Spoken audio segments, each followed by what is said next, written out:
The alarm started at exactly 0600 hours. Captain Tai Yang was already awake, staring at his coffee as it cooled on the desk. He had not slept well. Something felt wrong, like the quiet before a storm. The door to his office opened. Hannah walked in quickly, her face tight with worry. She carried a data tablet that glowed red, the color reserved for the worst kind of news. "They're here," she said simply. Tai Yang stood up and followed her to the command center. The room buzzed with quiet activity. His crew of 147 people worked at their stations, their faces lit by screens showing data that made his stomach drop. On the main display, they appeared. Ships. Hundreds of them. They hung in space like a cloud of metal and death, blocking out the stars behind them. The computer counted them automatically. 203 capital ships. Each one was 5 times larger than Meridian Point, the defense station Tai Yang commanded. "Size of the invasion force?" Tai Yang asked, though he already knew the answer would be bad. Minho turned from his weapons console. His fingers moved across the screen, pulling up thermal scans and energy readings. "Estimates put it at 1 million soldiers, sir. Maybe more. This is the largest Virexian fleet anyone has ever seen. 1 million. The number sat heavy in the room. New Busan, the colony world below them, had only 3 million civilians. Most of them were farmers, engineers, teachers, regular people who came here to build a new life far from Earth. Tai Yang walked to the main viewport. Outside, he could see the planet turning slowly below, green and blue and beautiful. His sister lived down there with her 2 children. So did Youngji's parents. So did the families of 70% of his crew. "Coming transmission," Hannah said. "They want to talk. Put it through." The screen changed. A face appeared. It was alien, with gray skin that looked like cracked stone and eyes that glowed a dull orange. This was Supreme Commander Thalvex of the Vrexian Empire. Tai Yang had read about him in intelligence reports. The Vrexian had conquered 47 different civilizations in his long career. He was very good at making people surrender. "Human vessel," Thalvex said, his voice translated by the computer into flat, emotionless words. "I am Supreme Commander Thalvex. You are looking at the greatest military force the Vrexian Empire has ever assembled. 200 dreadnoughts. 1 million soldiers. We have destroyed civilizations that were older and stronger than yours. We have burned worlds that had weapons you cannot imagine." He paused, letting the words sink in. Behind him, Tai Yang could see other Verexian officers watching with the confidence of people who had never lost. "I am giving you one chance," Thalvex continued. "You have 24 hours to surrender. Lower your shields. Evacuate your station. Order the colony below to prepare for occupation. If you do this, we will be merciful. Your people will live as servants of the Empire. If you refuse, we will show you what happens to those who resist us." The screen showed images now. Burning cities. Shattered fleets. Species Tai Yang did not recognize, their faces frozen in fear or pain. This was meant to terrify. It was meant to break their will before the fighting even started. "I have 1 million soldiers," Thalvex said, his voice rising with pride. "What do you have, human?" The transmission paused. Tai Yang knew. Thalvex was waiting for a response. The Verexian expected to hear begging or crying or angry threats. He expected the humans to act like all the other species he had conquered. Fear first, then anger, then acceptance. Tai Yang looked around his command center. His crew watched him, waiting. Hannah stood ready at her console. Minho had his hands over the weapons controls. Yoonji was at engineering, her screen showing the power systems of the station. They were scared. He could see it in their eyes, but they were not broken. He thought about his sister, about her children who liked to draw pictures of Earth, a planet they had never seen, about all the people down on New Busan who worked hard every day to build something good, about the 23 other human colonies that would be next if the Vrexians won here. "Open a channel," Tai Yang said quietly. Same frequency they used. "I want everyone to hear this." Hannah nodded and tapped her console. A light turned green. The Vrexians were listening. So was New Busan. So were the other ships in the system. So were probably a dozen other species across the galaxy. Monitoring human space to see what would happen, Taiyang stood in front of the camera. He did not sit. He did not smile. He looked directly at Thalvex with the calm expression of a man who had already made his decision. Good, Taiyang said simply. I have 1,000,000 targets. He nodded to Hannah. She cut the transmission. For 3 full seconds, the command center was completely silent. Then Minho laughed. Just once, a sharp sound of surprise and relief. Someone else clapped. Then more joined in. Not celebration exactly. More like the release of pressure that had been building in everyone's chest. Sir Hannah said carefully, they have 200 capital ships and 1,000,000 soldiers. We have 1 defense station and 147 crew. I know, Taiyang said. I'll think you're insane, Minho added. Good. Let them think that. Taiyang turned to face his crew. Listen to me. The Vrexians have conquered 47 civilizations. They win because everyone they fight gives up before the battle really starts. They show their big fleet, count their soldiers, and wait for the fear to do their work for them. He walked slowly between the consoles, meeting the eyes of his people. But we're not like the others. We don't build big fleets because we can't afford to. We don't have millions of soldiers because Earth is too far away. What we have is right here. This station, you. In 6 months of preparation they don't know about. Yunji smiled from her console. Protocol Hydra? Protocol Hydra, Taiyan confirmed. Signal the civilian ships. Activate the satellites. Wake up the swarm. Yes, sir. His crew responded together. Taiyang returned to his chair and sat down. On the screen, the Vrexian fleet began to move forward. They were coming. 1,000,000 soldiers against 147. The worst odds in human military history? He picked up his cold coffee and finally took a sip. 24 hours until they attack, he said. Let's make sure they regret giving us that much time. The next 12 hours moved like a machine. Every person on Meridian Point knew exactly what to do. They had practiced this scenario 14 times in the past 6 months. They called it Protocol Hydra, named after the monster from Earth's old stories. Cut off 1 head and 2 more appear. Destroy 1 weapon and 10 more activate. Yunji worked in the engineering bay, her fingers dancing across holographic controls. Around her, the walls hummed with power being rerouted and stored. 2. Anyone. Watching from outside, Meridian Point looked like a simple defense station powering up its shields. They would see energy spikes that made sense. They would see a crew preparing for a desperate last stand. They would not see what was really happening. Sector 7, microgrid is active, Yunji said into her headset. 17 million units responding. Sector 8, coming online now.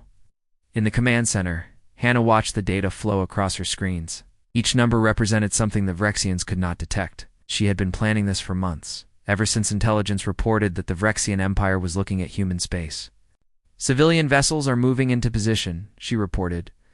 The mining ship Busan Morning is ready. Akko hauler New Dawn is ready. Passenger liner Homeward is ready.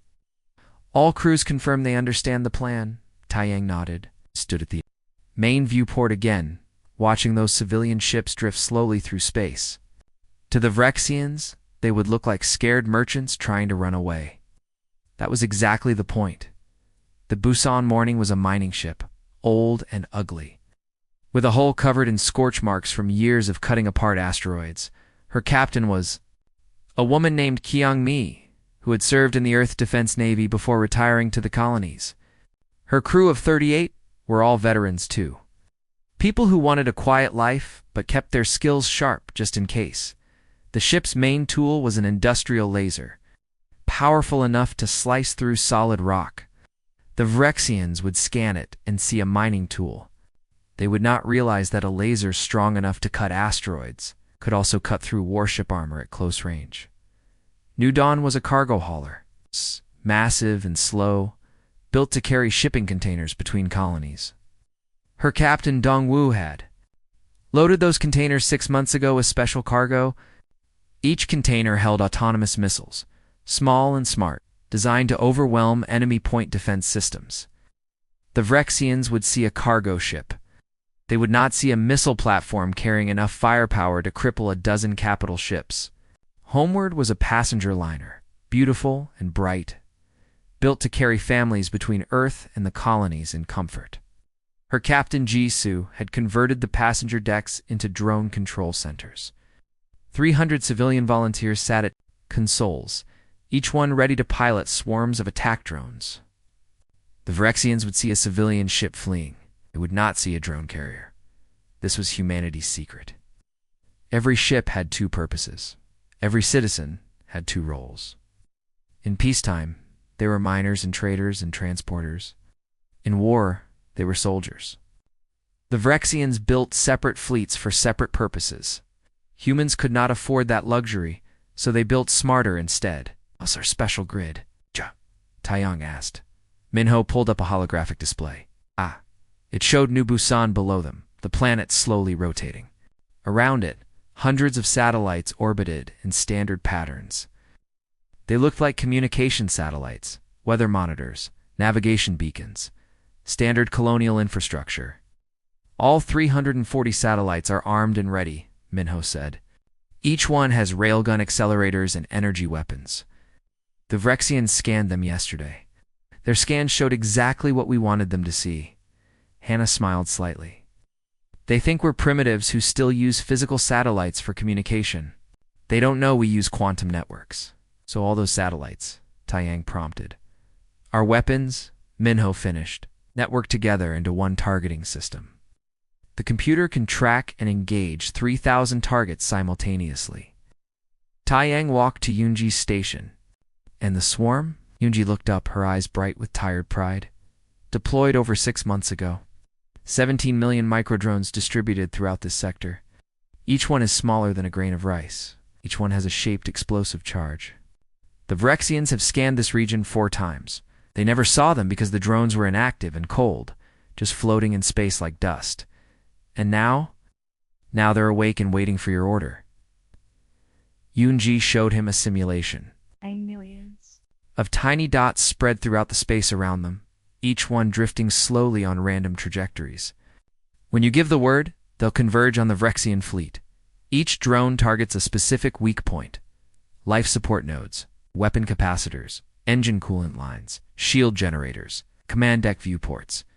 Taeyang studied the simulation. It showed a Vrexian dreadnought covered in red dots, each one marking a critical system.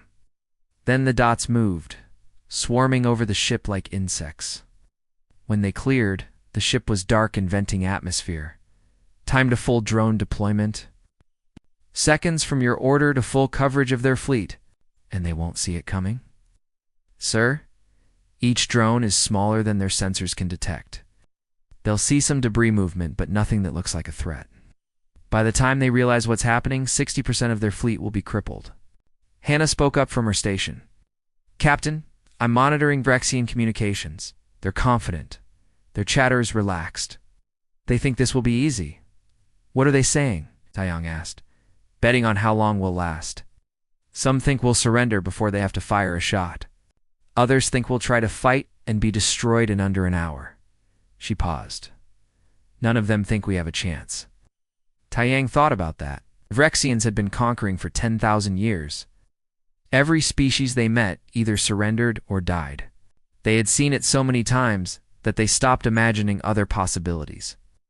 They looked at Meridian Point and saw one small station against their massive fleet. They counted hulls and soldiers and declared victory before firing a single shot.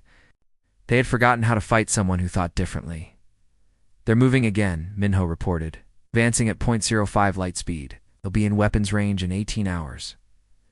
Good, Taeyang said. It gives us time to rest. Hannah set rotation schedules. Everyone gets 6 hours of sleep before the battle. That's an order. His crew looked at him in surprise.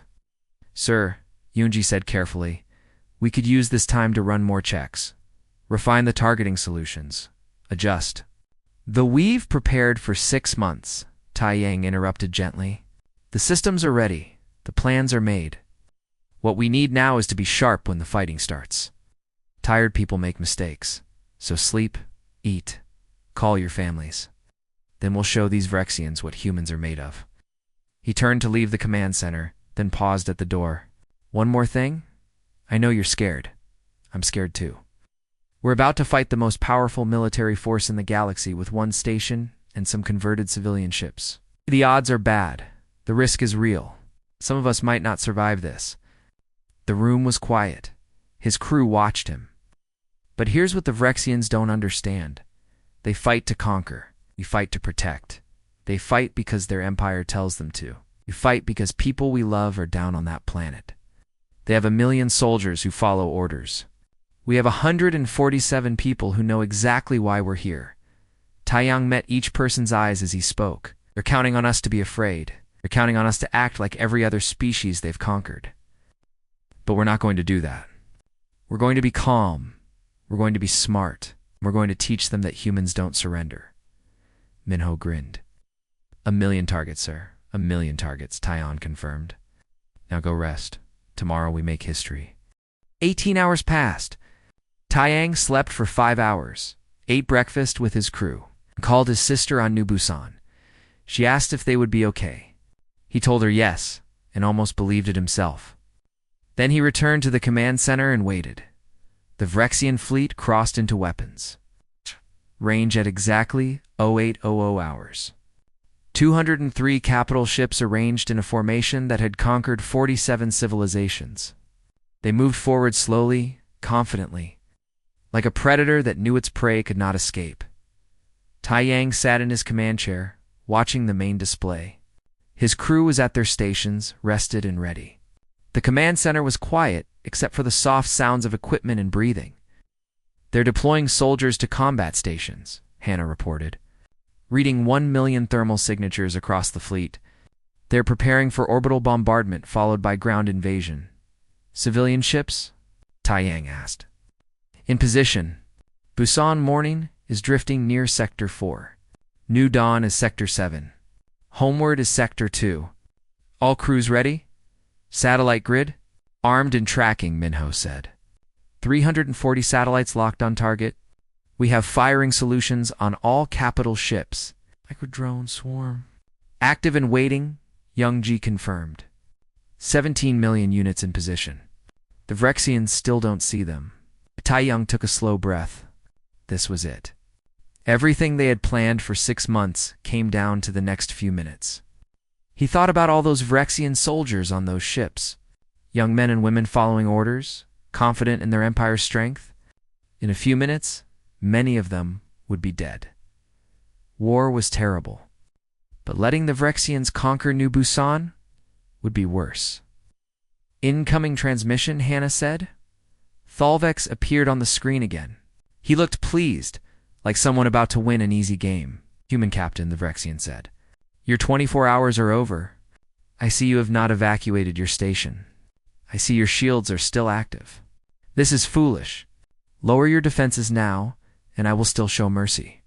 Refuse, and my 1 million soldiers will, good Taiyang interrupted. I have 1 million targets. Execute protocol, Hydra. He made a single gesture. Hannah cut the transmission. For 1 heartbeat, nothing happened. Then everything happened at once. Yenji's fingers moved across her console. Microswarm is active and converging. Impact in 90 seconds. The main display showed the Vrexian fleet from multiple angles. Around them, space itself seemed to shimmer as millions of tiny drones began moving. They had been floating dormant for months, invisible and patient. Now they woke up and flew toward their targets like a storm of metal insects. The Vrexians did not see them coming. Their sensors showed some debris movement, but nothing threatening. By the time their computers realized something was wrong, it was too late. The drones hit. 17 million shape charges detonated simultaneously across the Vrexian fleet. Each one targeted a critical system with perfect precision. Life support nodes exploded. Weapon capacitors overloaded. Engine coolant lines ruptured. Shield generators died. Command deck viewports shattered. Taiyang watched the display as the mighty Vrexian dreadnoughts went dark one after another. Ships that had destroyed worlds began venting atmosphere and spinning out of control. Emergency lights flickered as power systems failed. Escape pods launched in panic as soldiers abandoned dying vessels. 68% of their fleet is crippled, Minho reported, his voice tight with controlled excitement. They're in complete disarray. Civilian ships, execute your attack runs, Taiyang ordered. The Busan Morning moved first. The old mining ship accelerated toward a cluster of Rexian cruisers that were trying to restore power. Her industrial laser, designed to cut through asteroids, fired. The beam burned white-hot across space and sliced through the lead cruiser's armor like paper. The ship split in half, both pieces tumbling away trailing debris. New Dawn released her cargo containers. They drifted for 3 seconds, then exploded open. Thousands of autonomous missiles burst out, each one intelligent and hungry. They swarmed 3 heavy Virexian cruisers, overwhelming their point defense systems through sheer numbers. Explosions rippled across the enemy hulls as the missiles found their targets. Homeward launched her drones. 300 civilian volunteers controlled them from the converted passenger decks, each person managing a swarm of attack drones. The drones were small and fast, designed to slip through defensive fire and target specific systems. They dove into the Virexian formation like schools of predatory fish. Satellite grid, open fire, Taiyang commanded. Minho's hands moved quickly. Firing. The 340 satellites orbiting New Busan spoke as one. Railgun rounds accelerated to 0.3% of light speed, moving so fast they were invisible. They crossed the distance to the Virexian fleet in seconds. The enemy shields, designed to stop energy weapons, did nothing against solid projectiles moving at relativistic speeds. The rounds punched through. Virexian dreadnoughts like bullets through wet paper. Ships that had survived the micro-drone attack now died as railgun fire tore through their hulls, their engines, their reactors. Some exploded. Others simply broke apart, their structural integrity destroyed. Virexians are trying to return fire, Hannah reported, but their targeting systems are damaged. Most of their weapons are offline. A few Virexian ships managed to shoot back. Energy beams lashed out toward Meridian Point. The station's shields took the hits, flaring bright but holding. Taiyang felt the deck shake slightly as power was rerouted to compensate. Shields at 87%, Yonji said calmly. We can take a lot more than that. The battle became a mechanical process of destruction. Minho called out targets. The satellite grid fired. Rexian ships died. The civilian vessels maneuvered and attacked using their industrial tools as weapons of war. The drones swarmed and struck. The universe that had seemed so quiet an hour ago now burned with explosions and debris. Taish watched it all with a strange feeling of detachment. This was not like the war movies from Earth. There was no glory or excitement. Just systematic elimination of threats. Target, fire, confirm kill, move to next target. Over and over. Reading emergency jumps, Hannah said. 12 Rexian ships are trying to escape. Let them go, Taiyang ordered. We want survivors to carry the message. The fleeing ships vanished in flashes of distorted space, their jump drives activating before the calculations were complete. It was dangerous to jump without proper calculations, but staying was more dangerous. They fled into the dark and did not look back. The remaining Virexian ships tried to fight. A few still had weapons. A few still had shields. But they were scattered and damaged, their command structure broken, their confidence shattered. They fought like wounded animals, desperate and uncoordinated. It took 4 hours and 17 minutes from the start of the battle to the end. When it was over, 191 Virexian capital ships were destroyed or crippled. 12 had escaped. Of the 1 million soldiers Thalvex had boasted about, fewer than 50,000 survived. Taiyang stood and looked at the aftermath on the main display. Space was full of debris. Broken ships, bodies, escape pods broadcasting distress signals. The sight made him feel sick. Casualties, he asked quietly. Hannah checked her console. Her voice was tight. 23 crew members killed when the Virexians got lucky shots through our shields. 41 injured. Busan morning took heavy damage, but the crew survived. New Dawn and Homeward are intact. 23 dead. 23 people who had families and dreams and lives. Taiyang closed his eyes for a moment, remembering their names and faces. He would write letters to their families later. He would make sure they were remembered as heroes. Sir Minho said hesitantly. The Vrexian command ship is still intact. It's broadcasting a surrender signal. Taiyang opened his eyes. Put it through. Thalvex appeared on the screen. The proud commander from yesterday was gone. This Vrexian looked broken, his orange eyes dim with shock and defeat. Behind him, his command deck was damaged and smoking. Thalvex asked, his voice barely a whisper. How did you do this? Taiyang considered not answering. Then he thought about all the species watching this battle across the galaxy, waiting to see what would happen.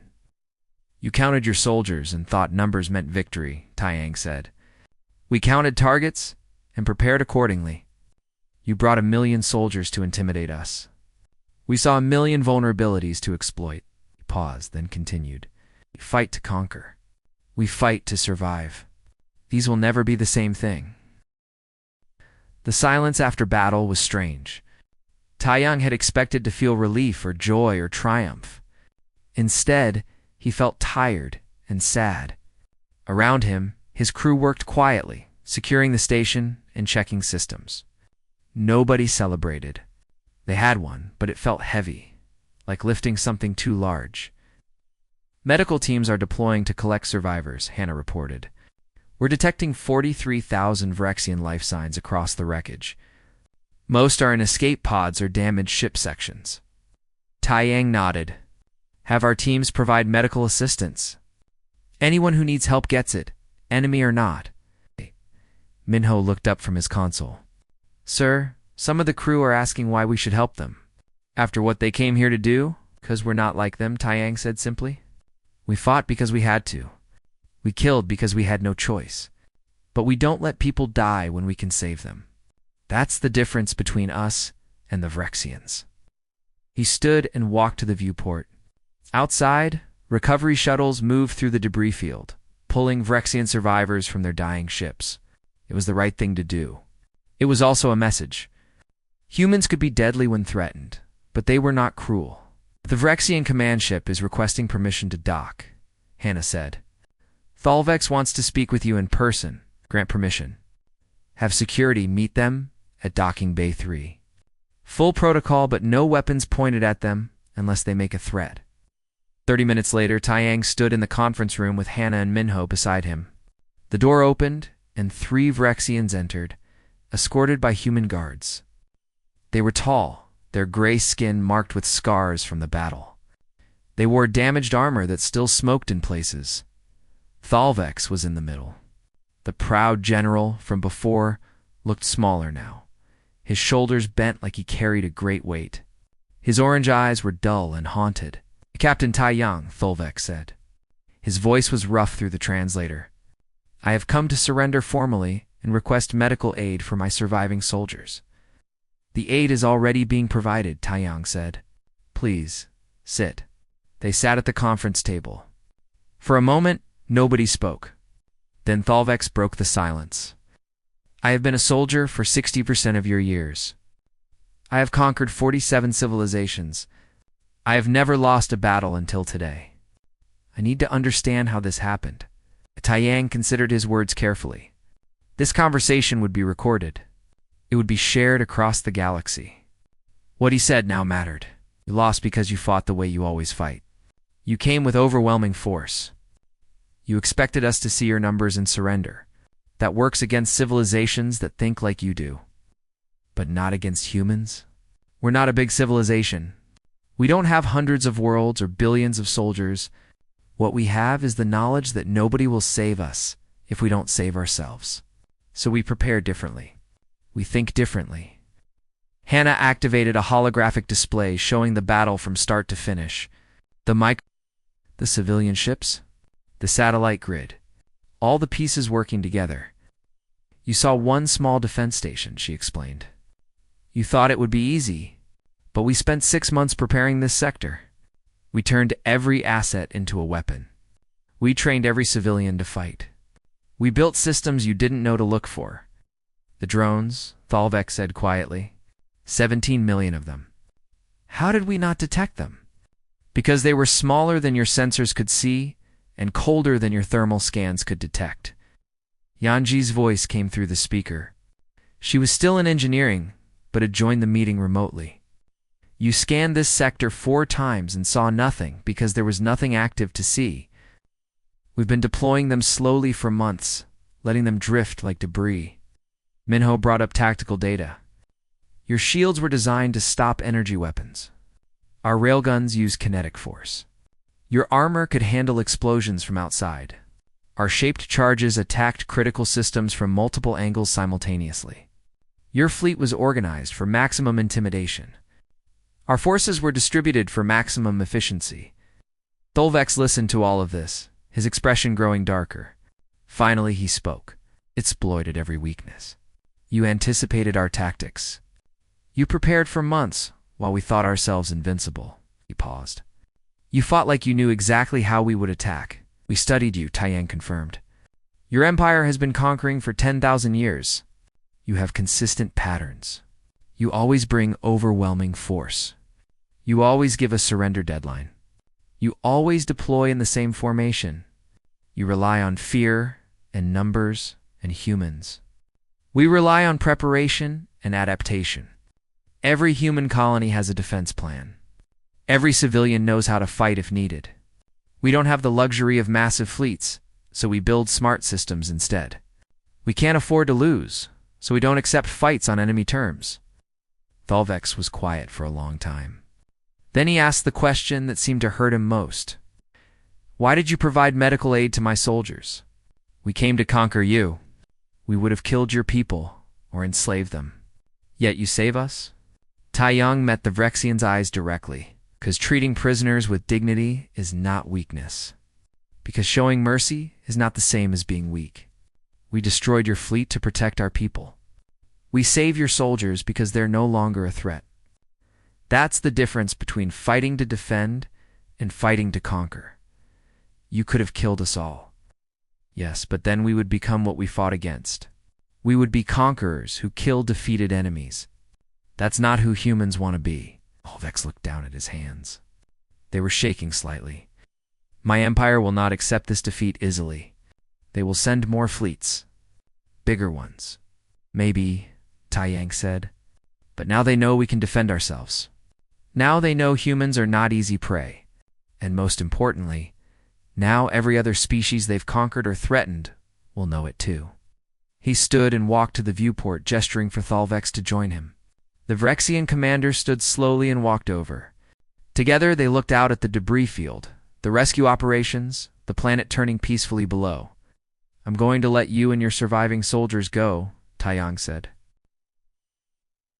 We'll give you medical supplies and a functioning ship. Enough to get back to Vrexian space. Thalvex turned to him sharply. You're releasing us? Under one condition. You deliver a message to your empire. Tell them what happened here. Tell them that humanity will defend itself. Tell them that we're willing to live in peace, but we will never surrender. Tell them that any fleet they send against us will end the same way. They may not listen. Then they'll learn the same lesson you did, just more expensively. Taiyang turned to face the Vrexian commander fully. But I think some of them will listen, because you're going to tell them the truth, that you came here with the greatest fleet in Vrexian history, and humans destroyed it with one defense station and some converted civilian ships. Thalvex was quiet for a moment. Then he nodded slowly. I will deliver your message, Captain. And I will tell my people something else. I will tell them that humans are not like the others. That you fight differently. That you think differently. That underestimating you is a fatal mistake. Thank you. Do not thank me. I am returning to face judgment for this defeat. My career is over. My reputation is destroyed. I may not survive the shame, and use what time you have to prevent more death, Taiyang said. Help your empire understand that conquest is not the only path, that there are civilizations worth respecting rather than conquering. Thalvex looked at him for a long moment.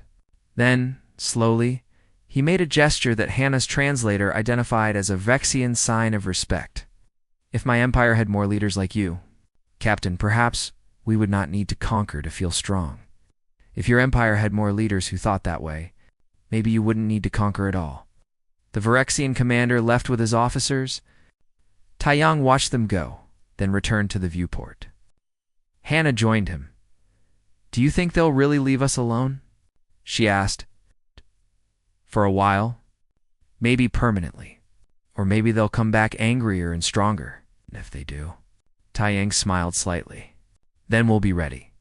That's what humans do best. 3 weeks after the battle, Taiyang stood on Earth for the first time in 4 years. The planet looked beautiful from the orbital elevator, blue and green and peaceful. It was strange to think that up in orbit around New Busan, debris fields still floated where the Vexian fleet had died. The news had spread fast. Faster than light, carried by the quantum communication networks that connected human colonies. Then faster still, as other species picked up the signals and shared them across the galaxy. The Battle of Meridian Point, they called it. The impossible victory. The day humans proved they would not bow to empires. Now Taiyang walked through the halls of Earth Defense Command, heading to a meeting that would decide humanity's future. Hannah, Minho, and Yunji walked with him. They had been summoned together, the crew that had defended New Busan and changed everything. Nervous? Hannah asked quietly. Terrified, Taiyang admitted. Fighting the Vexians was easier than this. The conference room was large and formal, with a long table and the flags of all human colonies displayed on the walls. Admiral Suyang sat at the head of the table, a woman with silver hair and eyes that had seen many battles. Around her sat the other members of the Human Defense Council, representatives from Earth and the colonies. Captain Taiyang, Admiral Suyang said as they entered, Please sit. Your crew as well. They sat. Taiyang felt very aware of how informal he looked compared to the admirals and politicians around the table. He still wore his station uniform, not the formal dress uniform they had offered him. First, let me congratulate you on your victory, the admiral said. You and your crew have accomplished something remarkable. The Vexian Empire has withdrawn from all human space and requested formal peace negotiations. For the first time in 10,000 years, they have been forced to acknowledge an equal. Thank you, Admiral, Taiyang said carefully. But I assume we're not here just for congratulations. Admiral Suyang smiled slightly. Correct. We're here because your victory has created a situation humanity was not prepared for. In the past 3 weeks, we have received formal communications from 14 alien civilizations. 6 of them are requesting military intervention against Vexian occupation. 3 are asking to purchase our defensive technology. To want to form military alliances, 1 wants to hire human mercenaries. And the Vexian Empire wants to negotiate a permanent peace treaty. She activated a holographic display showing star maps with markers for each. Communication. Every species in the galaxy is watching us now. They saw a small human defense station destroy the greatest Vexian fleet ever assembled. They're wondering what humanity will do next. Will we use our strength to help others? Will we sell our technology? Will we become the new military power in the galaxy? Taiyang looked at the star map, feeling the weight of those questions. Beside him, his crew was equally quiet. The council needs to decide on a response, Admiral Suyang continued. And we want your input, Captain. You understand better than anyone what our capabilities are and what our limitations are. So I'm asking you directly, how should humanity proceed? The room was silent. Everyone watched Taiyang. He thought carefully about his answer, knowing that what he said now would matter. With respect, Admiral, I think there are things we should do and things we should not do. Go on. We should not become the galaxy's weapon, Taiyang said firmly. Those 6 civilizations asking for military intervention, they want us to fight their wars for them. If we do that, we become just another empire. We become conquerors who happen to be helping the right side. That's not who we are. One of the council members spoke up, a man named Councillor Deho. But those civilizations are suffering under Vexian occupation. Don't we have a moral obligation to help them? There's a difference between helping and doing everything for them, Hannah interjected. When everyone looked at her, she continued, "We didn't win at Meridian Point just because of our technology. We won because every single person knew why they were fighting. We won because the civilian ship captains were military veterans. We won because colonists had been preparing for months. That's what made us strong." Minho nodded. "If we go fight other people's wars, we're just a hired army. But if we teach them to fight for themselves, then we give them the ability to be free," Youngji finished. Admiral Su-young leaned back in her chair, considering. "So you're suggesting we share our technology and training rather than our military force?" "Yes," Taiyang said. "We should share our defensive technology freely with any civilization that wants to protect itself. We should offer training programs. We should help them build their own distributed defense networks. But we should not fight their wars for them." "Some will say that's cowardly," Counselor Deho said, "that we're refusing to help when we have the power to do so." "It's not cowardly to teach someone to stand up for themselves," Taiyang replied. "It's respectful. Those civilizations under Vrexian occupation have their own soldiers, their own engineers, their own strategic thinkers. They don't need us to save them. They need us to show them they can save themselves." Admiral Su-yang studied him for a long moment. "And what about the Vrexian peace negotiations?" "We should negotiate in good faith," Taiyang said. "Make it clear that we want peace, but we will never surrender our independence. Draw clear boundaries. Human space is off limits. Any aggression will be met with the same response they got at Meridian Point. The Vrexians might not accept those terms. Then they'll learn the lesson again." Taiyang's voice was calm but firm. "Admiral, the Vrexians respected strength. We showed them we have it. Now we need to show them we're willing to use it for defense, but not for conquest. That makes us different from them. That makes us trustworthy." Another council member spoke, a woman named Counselor Yuna. "What about our reputation? The galaxy sees us as this new military power. Some species are afraid of us now," Good Yunji said bluntly. "Fear isn't always bad. Let them fear our defense capabilities. Let them know attacking humans is a losing proposition. But also let them see that we're not interested in empire building. Fear keeps enemies away. Honor keeps allies close." Admiral Su-yang looked around the table at the other council members. "Thoughts?" The discussion continued for another hour. Some council members wanted to take advantage of humanity's new reputation to gain power and influence. Others wanted to retreat back into isolation. But slowly, a consensus formed around Taiyang's suggestion. Finally, Admiral Su-yang stood. "The council will vote, but I believe we have our path forward. Humanity will be the shield, not the sword. We will share our defensive technology and training freely with any civilization that wants to protect itself. We will negotiate peace with the Vrexian Empire from a position of strength. We will make it clear that we defend the innocent, but we will not fight other people's wars of conquest. Not theirs and not ours." She turned to Taiyang. "Captain, you're being promoted to Commodore and given command of a new defense initiative. You'll oversee the training programs and technology sharing with other civilizations. You'll teach them what you taught the galaxy at Meridian Point, that defenders who know why they fight are stronger than conquerors who fight for empire." Taiyang stood and saluted. "Yes, Admiral. I won't let you down. I know you won't." Dismissed. They left the conference room together. As they walked through the corridors of Earth Defense Command, Hannah smiled. "Commodore Taiyang has a nice sound to it. It means more work," Taiyang said, but he was smiling too. "We'll need to develop training programs, write tactical manuals, build demonstration systems, and travel to other civilizations," Minho added.